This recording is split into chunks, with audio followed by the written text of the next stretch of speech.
Good morning बच्चों। कल विभव मापी पढ़ा आप लोगों ने। विभव मापी क्या पढ़ा? विभव मापी की शुरुआत पढ़ी आपने। क्या था विभव मापी के अंदर? एक तराजू था, इस तरह का। देखो तराजू, बड़ी का तराजू सब लोग जानते हैं, ऐसा ये तराजू पढ़ा। इस तराजू के अंदर एक पलड़े में और ये दूसरा। देखो मान लो ये सामान आपको इससे तोलना है। क्या किया था आपने, बताओ? इसको तोलने के लिए इसके अंदर बांट रखते हैं। ये मेरे पास बहुत सारे बांट है, मान लो ये छोटे बड़े सब तरह के बांट हैं। इसको तोलने, मान लो मैंने इसके अंदर 2 किलो रखा और ये इधर आ गया, यूं हो गया, इसका विक्षेप इधर की तरफ आ गया ये। तो आप क्या समझे? इसका द्रव्यमान 2 किलो से कम।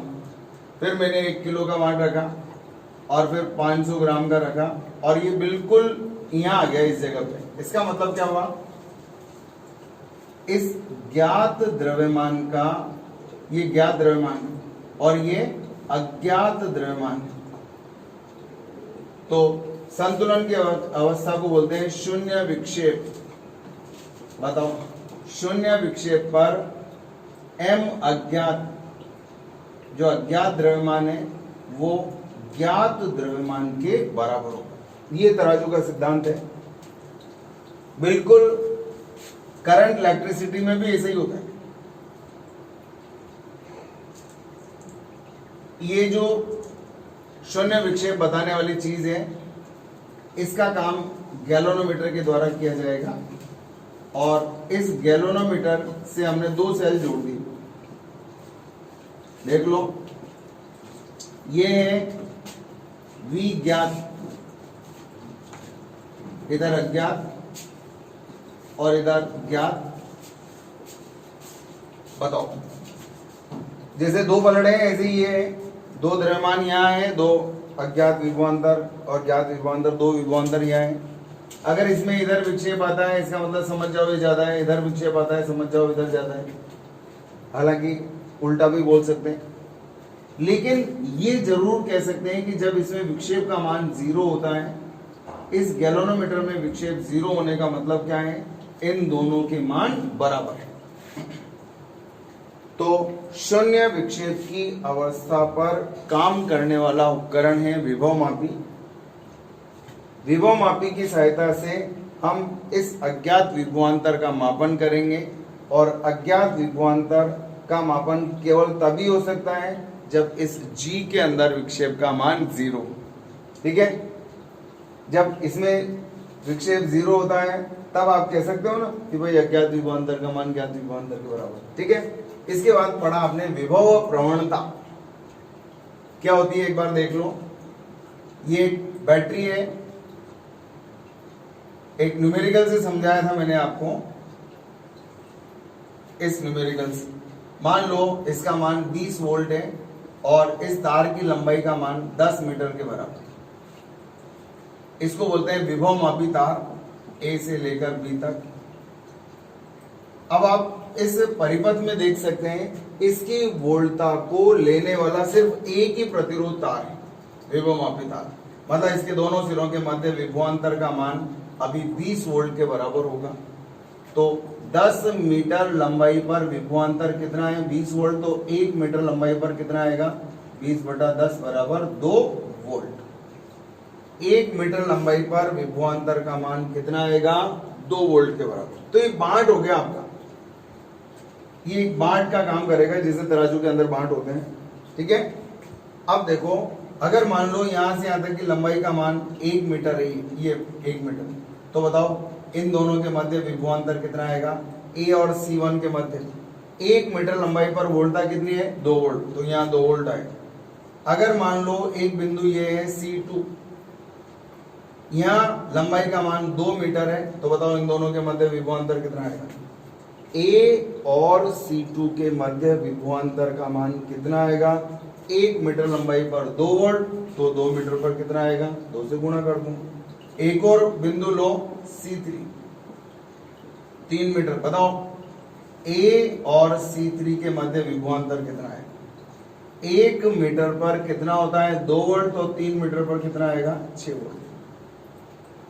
मान लो एक और पॉइंट है, ये है, इस बिंदु का नाम है सी। अगर मैं आपसे पूछूं VAC, ए और सी के मध्य विभवांतर का मान बताओ तो कितना होगा, सोचो थोड़ा सा। ए और सी के मध्य विभवांतर, इन दोनों के मध्य विभवांतर का मान क्या होगा, क्या जवाब दोगे बताओ। एकांक लंबाई पर विभवांतर कितना है 2 वोल्ट, 2 वोल्ट के बराबर, एकांक के मध्य 2 वोल्ट, ठीक है। फिर यहां से यहां तक की लंबाई का मान कितना है L, तो मैं इसको कैसे गुणा कर दूंगा L से। तो ये जो राशि है इसको मैं बोलूंगा विभव प्रवणता। ये कल मैंने आपको पढ़ा दिया था, आज इसलिए क्योंकि मैं आज इसका यूज करूंगा। विभव प्रवणता क्या होती है? तार की एकांक लंबाई पर उत्पन्न वोल्टता को, तार की एकांक लंबाई पर उत्पन्न वोल्टता को क्या बोलेंगे? विभव प्रवणता। तो ये कल मैंने आपको पढ़ा दिया था, ठीक है। अब आगे देखो, आज ये हो गई विभव प्रवणता। क्या होती है? तार की एकांक लंबाई पर वोल्टता, पतन या एकांक लंबाई पर वोल्टता को विभव प्रवणता कहते हैं। कैसे निकालते हैं विभव प्रवणता? अगर मान लो यहां पर देखते जाना, 2-3 चीजें और लगी हुई है, कोई बात नहीं, ये धारा नियंत्रक RH है और ये तार है, ये तार है। अब आप यहां समझ सकते हैं कि मान लो इसका प्रतिरोध I है, आप ये समझ सकते हैं कि इस सेल की जो वोल्टता है उसको लेने वाले 3 प्रतिरोध विद्यमान है। एक तो स्वयं विभवमापी तार, ये तार है, प्रतिरोध R है और लंबाई L है, और मान लो इसका प्रतिरोध कितना है R' है और एक प्रतिरोध ये है, तो इसकी वोल्टता पूरी की पूरी AB को नहीं मिलने वाली। अब इसके सिरों पर अब आपको वोल्टता का मान ज्ञात करना पड़ेगा, तभी तो विभव प्रवणता मतलब एकांक लंबाई पर वोल्टता कैसे निकालो। L लंबाई पर वोल्टता मान लो VAB है, तो एकांक लंबाई पर वोल्टता का मान कितना आएगा बताओ। एकांक लंबाई पर वोल्टता का मान कितना आएगा VAB अपॉन L। इसका मतलब A और B के मध्य विभवांतर निकालना पड़ेगा। क्यों निकालना पड़ेगा? पहले तो निकाला ही नहीं। पहले इसलिए नहीं निकाला क्योंकि पहले प्राथमिक परिपथ में इस वोल्टता को लेने वाला और कोई उम्मीदवार मतलब प्रतिरोध उपस्थित नहीं था। अब प्रतिरोध आने के कारण ये इसकी वोल्टता का कुछ हिस्सा इस प्रतिरोध को मिलेगा, कुछ इसको मिलेगा और बाकी का इसको मिलेगा। किसको कितना मिलेगा वो जानने के लिए आपको ये निकालना जरूरी धारा। तो अब देखो धारा का मान कैसे निकालूंगा, टोटल वोल्टता बटे टोटल प्रतिरोध, R इसका है, R' इसका है और एक R है, ये आ गया आएगा। तो बताओ A और B के मध्य वोल्टता का मान कितना आएगा? VAB बराबर ओम का नियम लगा दो यार, E upon R plus R' plus small r into R, ये आ गया VAB का मान। क्या है VAB? विभव मापी के तार, पूरे तार पर जो लंबाई है, पूरी लंबाई है, उस लंबाई पर टोटल वोल्टता कितनी है, ये विभव मापी मैक्सिमम इतना नाप सकता है, पूरी लंबाई पे नाप सकता है ना। बताओ, यहां से यहां भी नाप सकता है, यहां भी नाप सकता है, यहां भी नाप सकता है, यहां भी नाप सकता है, यहां भी नाप सकता है, तो मैक्सिमम कितना नाप सकता है VAB। आपसे पूछा जाता है कि एक विभव मापी है, इतना वोल्ट का लगा रखा है, आंतरिक प्रतिरोध इतना है और एक उच्च प्रतिरोध, इसको धारा नियंत्रक भी बोलते हैं, उच्च प्रतिरोध श्रेणी क्रम का भी बोलते हैं, और इसका प्रतिरोध इतना है, सारे मान पूरा कवाड़ा दे देंगे आपको और फिर पूछेंगे बताओ ये विभव मापी मैक्सिमम कितना वोल्ट नाप सकता है। बच्चे परेशान हो जाते हैं, मैक्सिमम कितना वोल्ट नाप सकता है भैया? VAB इतना नाप सकता है, इतना VAB के बराबर। ये this is the maximum value measured by potentiometer, ठीक है। इसके द्वारा मापा जा सकने वाला मैक्सिमम मान कितना है VAB। अच्छा बताओ, एकांक लंबाई पर वोल्टता, एकांक लंबाई पर वोल्टता का मान कैसे निकालोगे?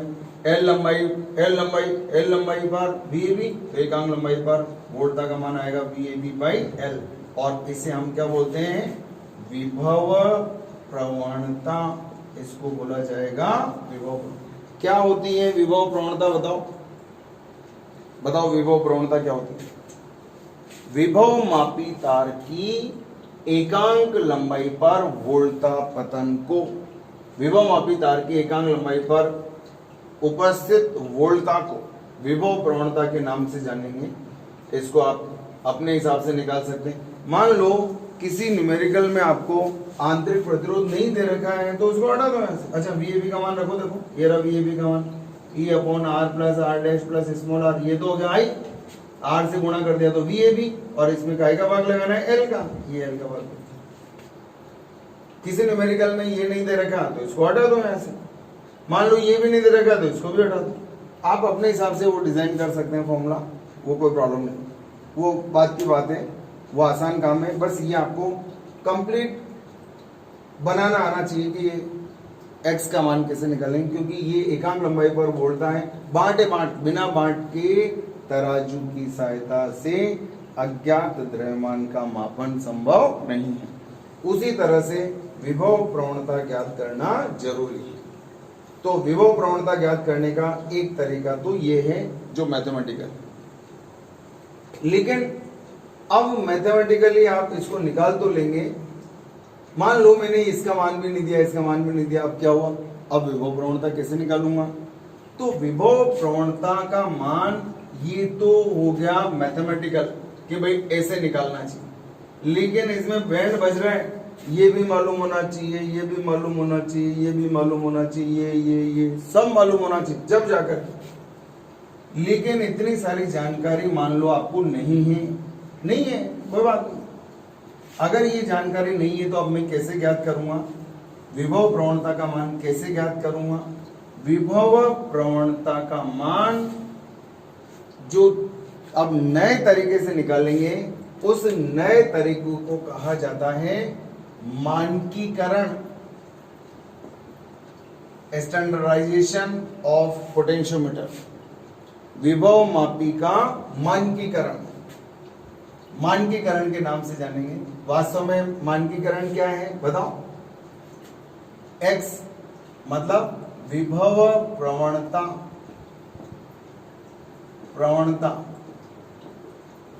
ज्ञात करने की प्रायोगिक विधि या ज्ञात करने की प्रक्रिया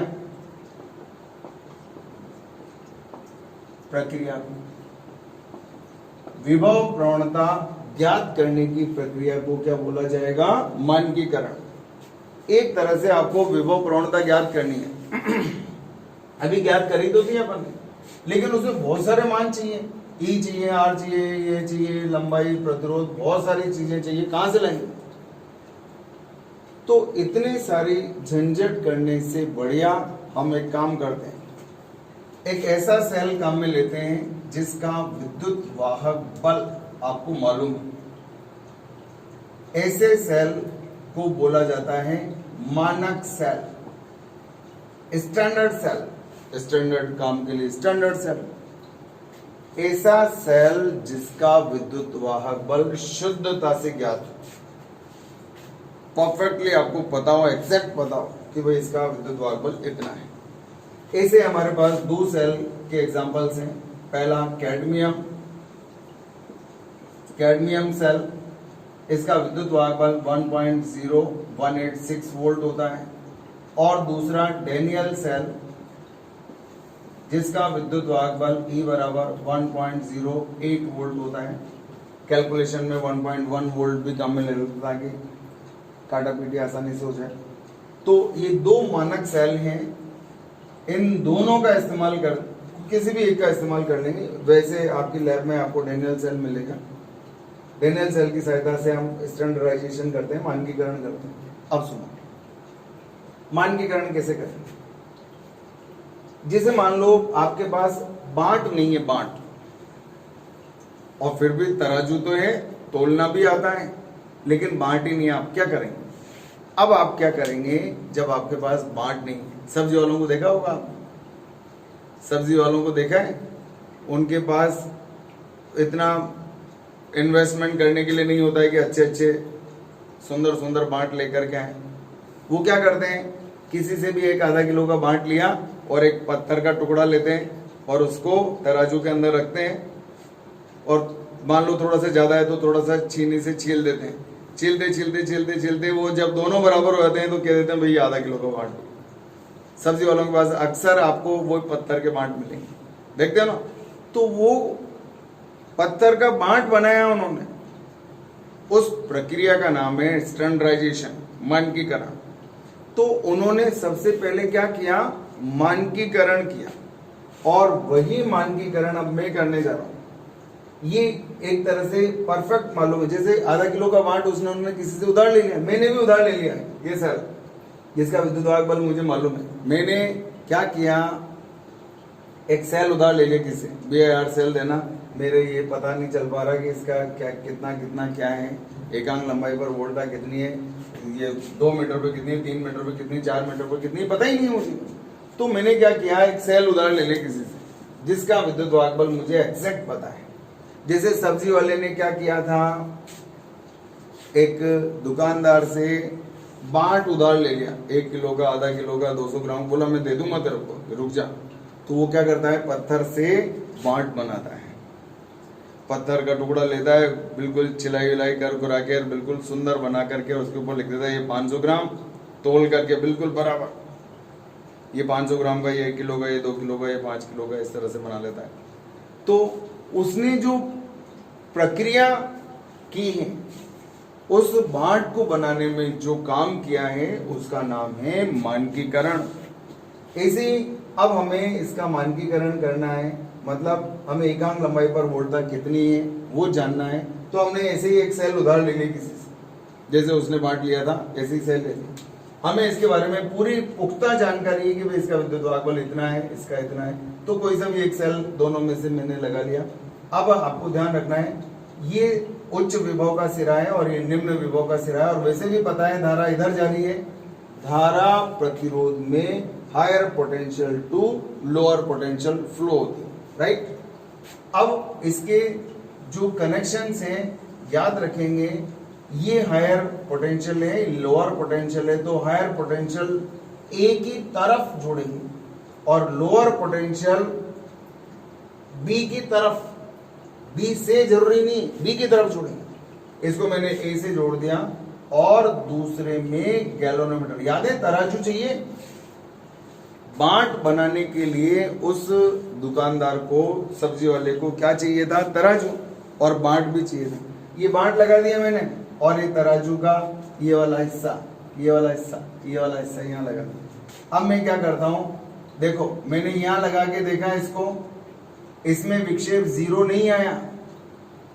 मान लो इसमें विक्षेप इधर आ गया, इसका मतलब ये कम है, ये ज्यादा है, ऐसा मान लो। अब मैं धीरे धीरे धीरे धीरे इसको यहां से यहां टच कराता हूं, यहां टच करा। जब मैंने इसको, इस जोकी को यहां स्पर्श करवाया, तो मान लो इस जगह पर इसमें विक्षेप कितना आ गया, 0। इस गैल्वेनोमीटर में विक्षेप का मान 0 आ गया है। मैं गैल्वेनोमीटर अंदर ही लिखूंगा, ये गैल्वेनोमीटर, लेकिन इसमें विक्षेप का मान कितना हो गया, 0। बताओ इससे क्या समझे आप। इस डैनियल सेल का विद्युत वाहक बल कितना है, मान लो ईडी, ये this is ED, electromotive force of Daniell cell, right. इसका विद्युत वाहक बल ईडी के बराबर है। इसमें विक्षेप 0 आ गया है, जी में विक्षेप 0। तराजू देखो, तराजू अगर इसमें विक्षेप 0 आ जाए, इसका मतलब क्या है, ज्ञात और अज्ञात दोनों का मान बराबर हो गया है। इसका मतलब ए और सी के मध्य जो वोल्टा है उसका मान ईडी के मान के बराबर हो गया है। कुछ समझ आया? अगर ये समझ आ गया आपको, किंतु परंतु भी समझ में आ गए, तो विभव मापी के 5 प्रैक्टिकल्स हैं टोटल, 4 नहीं 5 है। पांचों आपको समझ आ जाएंगे। अगर ये आपको समझ आया कि क्या लिखा है, कैसे लिखा है, सब किंतु परंतु दाएं बाएं सब समझ आना चाहिए, फिर आपको कोई दिक्कत नहीं है, मस्त होकर के पढ़ाई करेंगे। देखो यहाँ विक्षेप 0 आने का मतलब है दोनों तरफ के द्रव्यमान बराबर हैं। यहाँ भी इसमें विक्षेप 0 आने का मतलब इन दोनों के मध्य विभवांतर और इन दोनों के मध्य विभवांतर बराबर है। इन दोनों के मध्य विभवांतर AD है और इन दोनों के मध्य विभवांतर VAC। अब मैंने आपको VAC का मान निकालना सिखाया था। मान लो यहां से यहां तक की संतुलन लंबाई का मान कितना है, L। इस बिंदु को हम क्या बोलेंगे, संतुलन बिंदु। संतुलन बिंदु। और इस लंबाई को हम क्या बोलेंगे, संतुलन लंबाई। ये कहलाएगी संतुलन लंबाई। जो स्मॉल l नजर आ रही है संतुलन लंबाई है, ठीक है। तो अगर एकांक लंबाई पर वोल्टा का मान x हो तो बताओ l लंबाई पर वोल्टा का मान कितना आएगा, ये आएगा।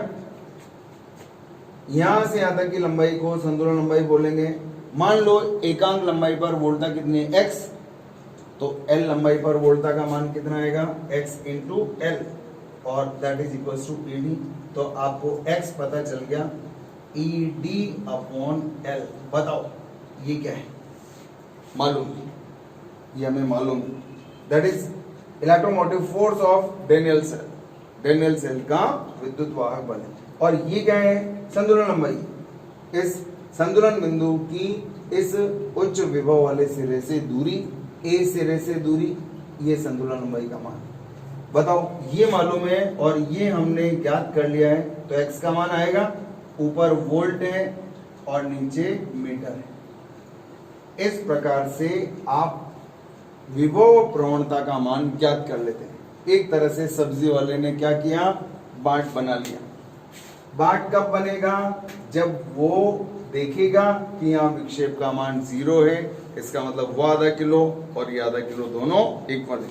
वैसे ही हमने देखा इसमें विक्षेप 0 है, इसका मतलब यहाँ विभवांतर और यहाँ विभवांतर बराबर है। इकाई लंबाई पर x है तो l लंबाई पर कितना हो गया, x इंटू l, इक्वल कर दिया। x मतलब एकांक लंबाई पर वोल्टा का मान x equal to ED by L। This process is known as standardization of potentiometer. हो गया काम। कुछ तकलीफ हो तो आप मुझे बता सकते हैं, बताएंगे तो कैसे, पूछना मेरा काम है यहाँ। ये हो गया भाई मानकीकरण, ठीक है। तो मानकीकरण किसे बोलेंगे, मानकीकरण, मानकीकरण किसे बोलेंगे, विभव प्रवणता ज्ञात करने की प्रक्रिया को, याद रहेगा, स्क्रीनशॉट ले लो इसका। विभव प्रवणता ज्ञात करने की प्रक्रिया को हम क्या बोलेंगे, विभव मापी का मानकीकरण। हो गया काम।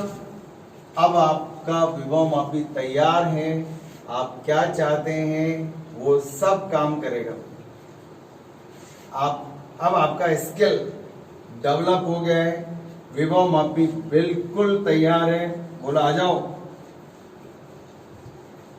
लेकिन विभव मापी केवल विभवांतर ही बताएगा। अगर आपका स्किल ऑलरेडी डेवलप्ड है तो आप विभवांतर से तो बहुत सारी चीजें निकाल सकते हो। बताओ क्या क्या निकाल सकते हो। ओम का नियम लगाओ, लगाओ। क्या होता है ओम का नियम, V बराबर IR। ओम का नियम होता है V बराबर IR, होता है ना। अगर मान लो R का मान 1 ले लूं, ओम का नियम क्या कहता है, V बराबर IR। R और विभव मापी किसका मान ज्ञात करेगा, विभवांतर का। अगर मान लो मैं इसका मान 1 ओम ले लूं तो V I बराबर कितना आ गया, I बराबर। तो मुझे विभव मापी तो विभवांतर का मान बताएगा, लेकिन इनडायरेक्ट वे में मुझे किसका मान मालूम पड़ गया, I का मान मालूम हो गया। बात समझ में आएगी ना। तो अगर आपका स्किल डेवलप्ड है तो विभवांतर से तो हम सब कुछ निकाल सकते हैं। विभवांतर से तो हम प्रतिरोध भी निकाल सकते हैं, विभवांतर से हम धारा निकाल सकते हैं, विभवांतर से हम आंतरिक प्रतिरोध निकाल सकते हैं, किसी अज्ञात प्रतिरोध का मान ज्ञात कर सकते हैं, बहुत सारी चीजें काम कर सकते हैं। तो 5 प्रैक्टिकल्स हैं, देखते जाओ। फर्स्ट प्रैक्टिकल, प्रयोग नंबर 1। अब आसान है, बहुत आसान है। सबसे पहले तो विभव मापी तार का जो ऊपर का परिपथ है, जिसको हम प्राइमरी सर्किट के नाम से जानते हैं, वो बनाएंगे। लेकिन ये इस तरह से, बताओ, ये प्राइमरी परिपथ में लगेगा, इसलिए इसके विद्युत वाहक बल को ईपी बोलूंगा। एक कुंजी और बनाई, एक धारा नियंत्रक बनाया RH, और इन दोनों का संबंध कैसे कर दिया मैंने, इस प्रकार से एक विभव मापी तार से। प्रतिरोध है AB, ये है विभव मापी तार, धारा नियंत्रक और ये कुंजी, इससे बोलेंगे विभव मापी तार, जिसका प्रतिरोध मालूम होता है, जिसकी लंबाई मालूम होती है। ये है, इसमें बहने वाली धारा को आप I से नोट कर सकते हैं, इसके अंदर धारा बह रही है। And this circuit is primary circuit, प्राथमिक परिपथ, ये प्राथमिक परिपथ प्राइमरी सर्किट। एक तरह से ये तराजू का एक पलड़ा है, तराजू में दो पलड़े थे ना, और बीच में वो गैल्वेनोमीटर था, मतलब जो आपको शून्य विक्षेप या कुछ भी विक्षेप के बारे में सूचना देता है वो था। तो ये तराजू का एक पलड़ा बनाया जिसका नाम है प्राथमिक परिपथ, एक पलड़ा।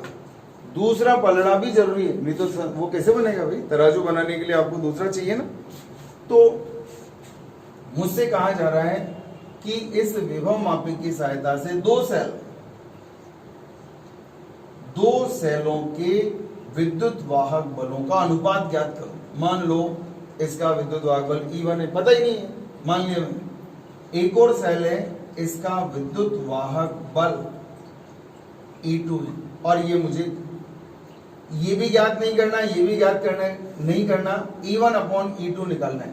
तो प्रयोग नंबर 1 क्या है, दो सेलों के विद्युत वाहक बलों की तुलना करना, मतलब उनके विद्युत वाहक बलों का अनुपात ज्ञात करना। ठीक है, मुझे दो सेल दिए गए हैं, इन दोनों सेलों के विद्युत वाहक बलों का अनुपात ज्ञात करना है। ठीक है, कुछ बातें इसके परिपथ को वर्णन के दौरान जो मैं बोलूंगा वो बातें आप ध्यान से सुने। आपको एग्जाम में चित्र बनाते समय अगर कुछ कंफ्यूजन दिमाग में आएंगे तो रिमूव हो जाएंगे ऑटोमेटिक। कुछ गलती होगी तो आपको नजर आएगी, यार मैं गलती कर गया, आप उसको सही कर सकते।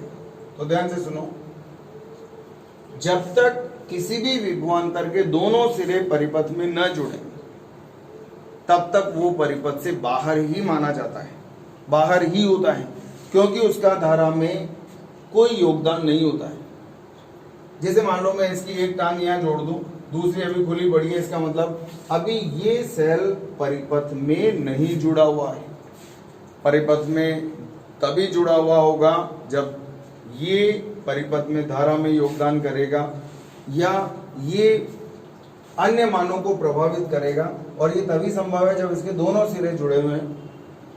अब मैंने क्या किया, इसको यहां से जोड़ दिया।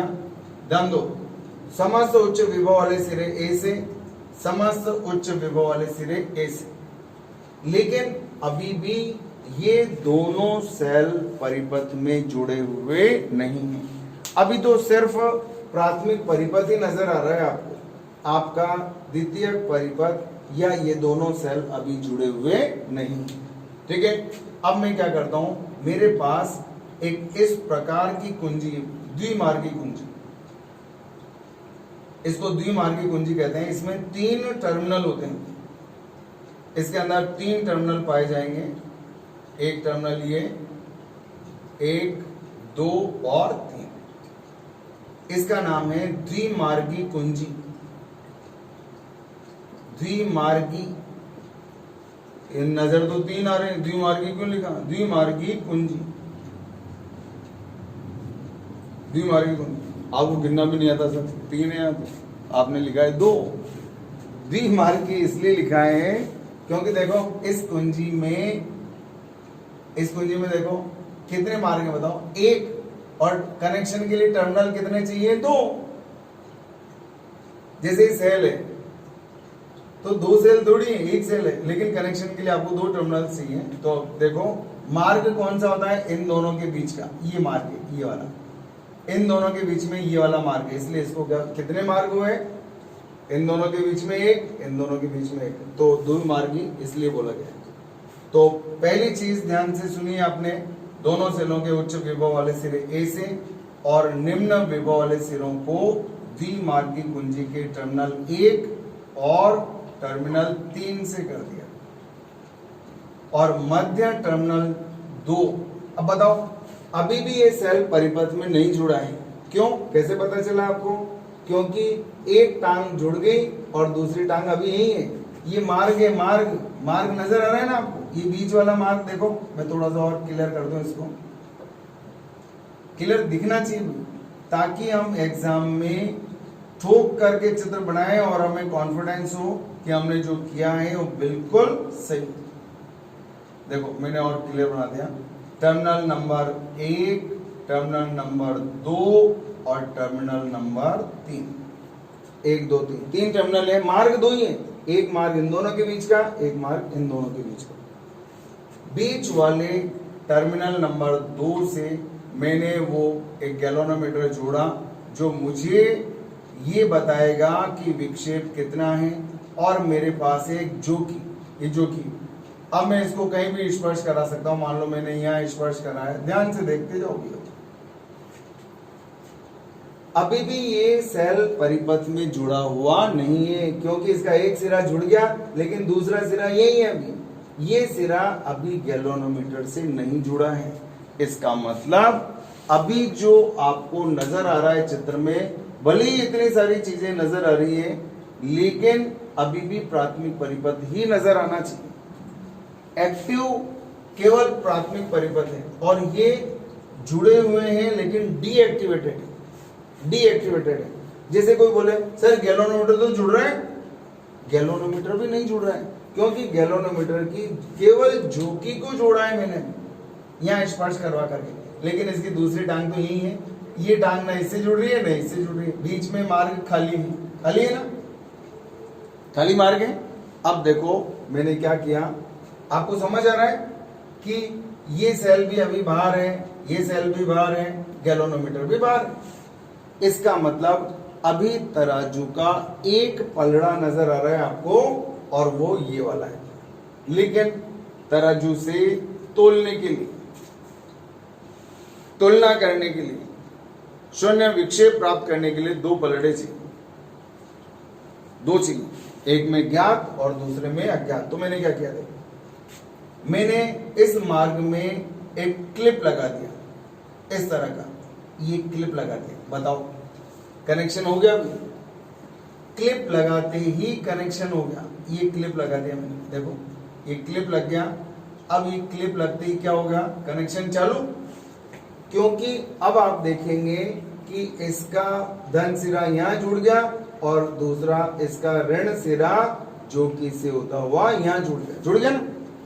अगर आप देखें तो आपको ऐसा परिपथ नजर आएगा, ये ए है। अगर मैं इस पॉइंट को सी मान लूं तो ये सी है। ए और सी के मध्य जो विभवांतर होगा इन दोनों के मध्य, उसका नाम लिखूंगा VAC। और नीचे क्या जुड़ गया, E1, और ये गैल्वेनोमीटर जुड़ गया और ये गैल्वेनोमीटर से यहाँ जुड़ गया।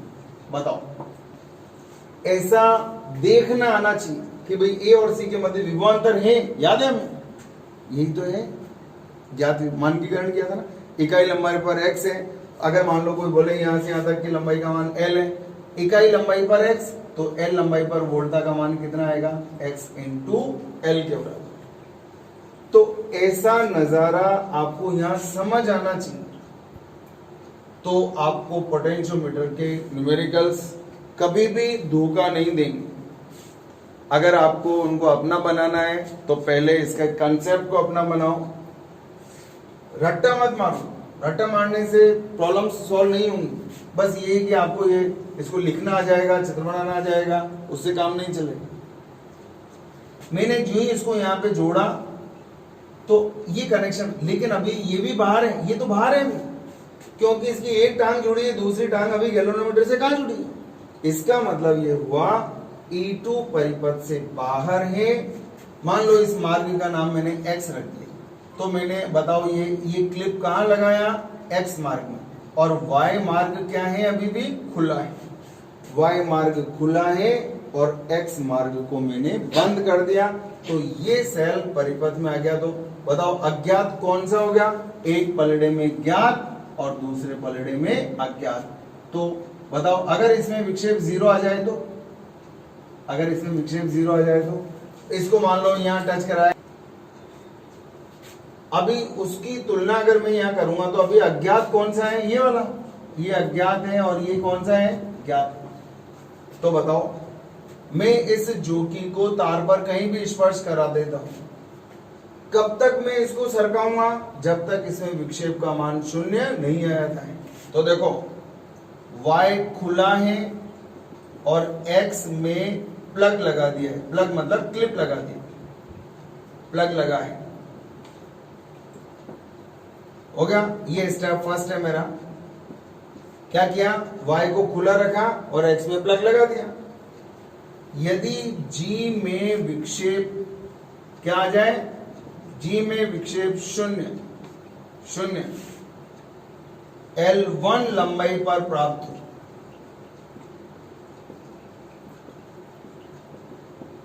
इसमें विक्षेप कहां पर मिला? L1 लंबाई पर प्राप्त हो। G में विक्षेप 0 कब प्राप्त हुआ? L1 लंबाई पर। कहां प्राप्त हुआ? L1 लंबाई पर। तो बताओ क्या आएगा? VAC बराबर, बताओ क्या होता है? अरे ज्ञात विभवांतर, विभवमापी का सिद्धांत क्या कहता है? बताओ अज्ञात विभवांतर बराबर ज्ञात विभवांतर। बताओ इसको C1 मान लेता हूं। बताओ अज्ञात विभवांतर कौन सा है? E1। अच्छा बताओ ये क्यों नहीं है? ये अज्ञात विभवांतर क्यों नहीं? छोटे छोटे से सवाल हैं जो आपको गलती से बचाएंगे। बताओ ये अज्ञात विभवांतर क्यों नहीं है? बोलो सर ये तो जुड़ा हुआ ही नहीं है, इसको तो एक टांग अभी खुली है यहां से। केवल अभी अज्ञात विभवांतर कौन सा है? E1, क्योंकि इसकी दोनों टांगे जुड़ी हुई है, इधर पॉजिटिव और इधर ये नेगेटिव से यहाँ जुड़ा हुआ है। तो E1 बराबर, बताओ ज्ञात विभवांतर मतलब VAC1, A और C1 के मध्य जो विभवांतर है वो कहलाएगा ज्ञात विभवांतर। तो E1 बराबर, यदि एकांक लंबाई पर विभव प्रवणता का मान कितना हो? x। इकाई लंबाई पर वोल्टता कितनी? x। तो L1 लंबाई पर कितना आएगा? x into L1। समीकरण नंबर 1।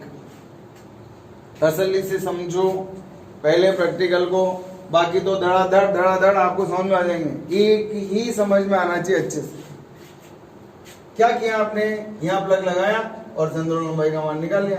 क्योंकि इकाई लंबाई पर विभव प्रवणता का, इकाई लंबाई पर वोल्टता कितनी होती है? x। तो L लंबाई पर कितनी आएगी? ये आ गई L।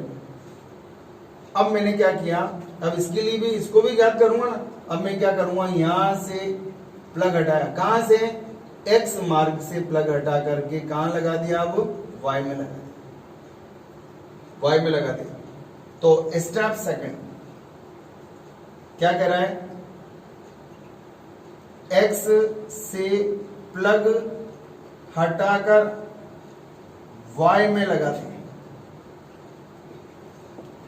x से हटा दिया। अब बताओ x से हटाने से क्या हुआ? पहले तो ये समझो, x से प्लग हटाने से ये पंखा बंद हो गया क्योंकि स्विच ऑफ हो गया। इसका मतलब अब ये परिपथ में नहीं लगे। जैसे मान लो पंखे लगे हैं, दो पंखे लगे, मैंने एक का स्विच ऑफ कर रखा है। इसका मतलब क्या वो बिजली खाएगा क्या? क्यों नहीं खाएगा? क्योंकि स्विच ऑफ हो गया। इसकी एक टांग हटा दी मैंने, वहां से स्विच ऑफ कर दिया, मतलब इसकी एक टांग को डिस्कनेक्ट कर दिया। अब ये सर्किट से बाहर हो गया। अब ये 10 घंटे 1 साल तक लटका रहेगा तो बिजली नहीं खाएगा। लेकिन जो पंखा चल रहा है अभी, जो चल रहा है वो क्या करेगा? बिजली खाएगा। इसी तरह से ये मैंने स्विच ऑफ कर दिया, इसकी एक टांग हटा दी, इसका मतलब ये सर्किट से बाहर हो गया। अब यहाँ प्लग लगा दिया, इसका मतलब ये सर्किट के अंदर ये आ गए। तराजू के एक पलड़े में पहले टमाटर तोल लिए, अब मैं आलू तोलने वाला हूँ। सिंपल सा काम है। तो आलू तोलने के लिए आपको टमाटर हटाने पड़ेंगे ना वहां से। मैंने ये टमाटर हटा दिए। अब ये आलू, ये E2 को मैंने दूसरे पलड़े के अंदर रख दिया। अब आप देखेंगे तो आपको सर्किट कैसा नजर, इसको तो देखो ही मत, इसको तो देखने की भी जरूरत नहीं है क्योंकि तो हट गया। अब बताओ क्या करेंगे? अब मैंने इसको वापस, अब अज्ञात विभवांतर, अब आलू रख दी मैंने, अज्ञात विभवांतर कौन सा हो गया, E2 हो गया। अब मैं क्या करूंगा, जो कि मेरे हाथ में इधर उधर सरकाऊंगा, यहां से देखता जाऊंगा इसके अंदर, इसको सरकाते जाओ, इसमें देखते जाओ। जब इसमें विक्षेप का मान 0 आ जाए, मान लो इस बिंदु पर स्पर्श करवाने पर विक्षेप का मान कितना आ गया, बताओ। इसमें विक्षेप 0 आ गया, इसका मतलब क्या हुआ, A और C2 के मध्य, मान लो इस लंबाई का मान L2 है, बताओ। तो इन दोनों के, इसको तो देखो मत, इन दोनों के मध्य विभवांतर और ये विभवांतर बिल्कुल बराबर है। क्यों, क्योंकि इसमें विक्षेप का मान 0 है। X से प्लग हटाकर Y में लगाते हैं और पुनः G की सहायता से, जो की सहायता से तार पर, जो की सहायता से तार पर संतुलन अवस्था, संतुलन अवस्था का मतलब क्या है, G में विक्षेप 0 प्राप्त करते हैं। माना संतुलन लंबाई L2 है, तो बताओ क्या होगा, विभव मापी का सिद्धांत लगा दो, क्या कहता है, V अज्ञात बराबर V ज्ञात। अज्ञात कौन सा है बताओ, अज्ञात कैसे चेक करते हैं अज्ञात विभवांतर मालूम है, जिसकी एक टांग A से और दूसरी टांग गैल्वेनोमीटर से होती हुई चौकी से जुड़ते हैं।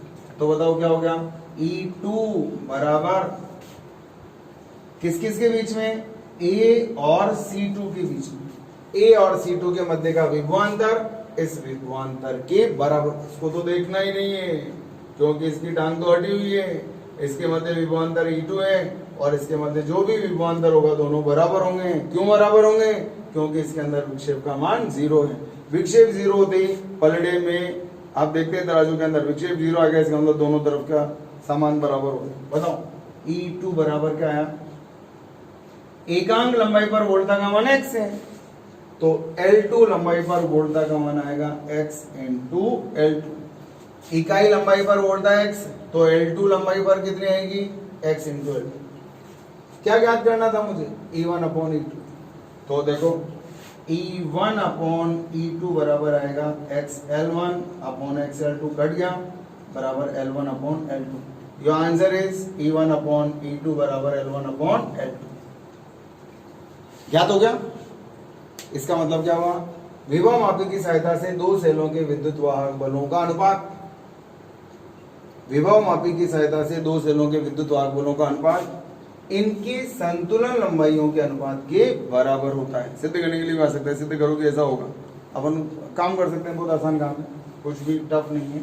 तो अब आपको ध्यान रखना है, बस आपको जो चित्र नजर आ रहा है उसमें क्या दिखना चाहिए, ये बिंदु A और ये बिंदु C2, VAC बराबर क्या है, XL2 और अज्ञात कौन सा है, E2। और ये देखो ऐसा परिपथ अगर आपको दिख गया तो काम समझो हो गया। देखो दिख रहा है क्या, ऐसा दिखना चाहिए भैया। सेकंड कंडीशन, A और C2 के मध्य विभवांतर VAC का मान कितना है, एकांक लंबाई पर x, तो L2 लंबाई पर x इंटू L2। और अज्ञात विभवांतर कौन सा है, अगर यहाँ की जगह यहाँ प्लग लगा होता तो अज्ञात विभवांतर ये होता, यहाँ से प्लग हटा करके यहाँ लगाते तो अज्ञात विभवांतर ये होगा। तो आपको इस चित्र में इसके दर्शन होने चाहिए, ये दिखना चाहिए आपको, दैट इज स्टेप 2। ये स्टेप सेकंड है। स्टेप फर्स्ट क्या था बताओ, स्टेप फर्स्ट क्या था बता सकते हो। फर्स्ट स्टेप ये था, संतुलन लंबाई A और C1 पर मिली थी और VAC बराबर C1 बराबर क्या लिखा था, ये C2 था और वहां C1 XL1 था, लेकिन अज्ञात विभवांतर कौन सा था, E1, ये था अज्ञात विभवांतर E1 था। और संतुलन की अवस्था प्राप्त करने के लिए गैल्वेनोमीटर जरूरी है बीच में, तो ये था आपका स्टेप फर्स्ट। क्या किया था स्टेप फर्स्ट में बताओ फटाफट, चित्र देखो। स्टेप फर्स्ट में आपने केवल यहां प्लग लगाया था, वाई खुला था और x में प्लग लगाया था, y खुला, इसको हटा दो, ऐसा था, y खुला था और x में प्लग लगाया था, ऐसा था, ठीक है। y को खुला रखकर x में प्लग लगाया, तो बताओ अभी कौन जुड़ा हुआ है परिपथ में, कौन जुड़ा हुआ है, सिर्फ ये देखो कौन जुड़ा हुआ है, यहां से लेकर यहां तक कौन जुड़ा हुआ है, E1, ये बीच में गैल्वेनोमीटर आ गया, और फिर यहाँ विभवांतर का मान VAC1, पहले C1 था, इकाई लंबाई पर x, तो L1 लंबाई आई थी पहले, याद है आपको, ये C1 था जिसकी लंबाई का मान कितना था, L1, पहले C1। कुल मिलाकर के अगर इसमें विक्षेप 0 है तो इन दोनों का मान बराबर होगा, E1 बराबर VAC1 और इसका मान होता है XL। स्टेप सेकंड में आपने क्या किया, यहां से प्लग हटाया और Y में लगाया, ये Y में लगा, यहां लगा दिया, X से प्लग हटा करके आपने कहां लगा दिया, Y। अब की बार E2 संतुलन के लिए तैयार है, अज्ञात विभवांतर E2 बन गया है, इसके लिए संतुलन लंबाई का मान मैंने निकाला।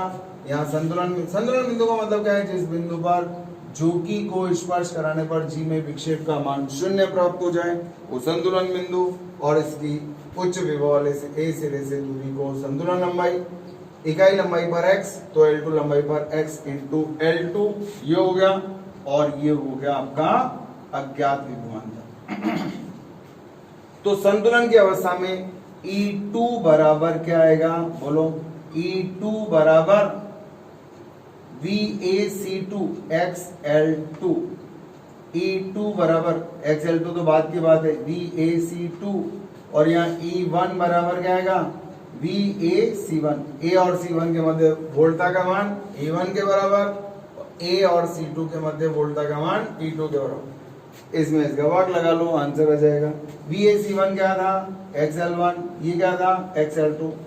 कुल मिलाकर के E1 अपॉन E2 बराबर आ गया L1 अपॉन L2। बताओ रिजल्ट क्या कह रहा है आपसे, विभव मापी की सहायता से दो सेलों के विद्युत वाहक बलों का अनुपात इनकी संतुलन लंबाइयों के अनुपात के बराबर होता है। विद्युत वाहक बलों का अनुपात संतुलन लंबाइयों के अनुपात के बराबर होगा। बोलो कोई दिक्कत है, ये बातें भी। और अभी इन दिनों में बहुत रूमर चल रहा है कि स्कूल खुलेंगे, किसी के भी बहकावे में आने की जरूरत नहीं है, सबसे पहले सूचना हम देंगे आपको। अभी सब जगह खानापूसी चल रही है, फोन आ रहे हैं, इधर उधर मैसेजेस, अनशन, कुछ भी नहीं है, कोई जल्दबाजी करने की जरूरत नहीं है आपको।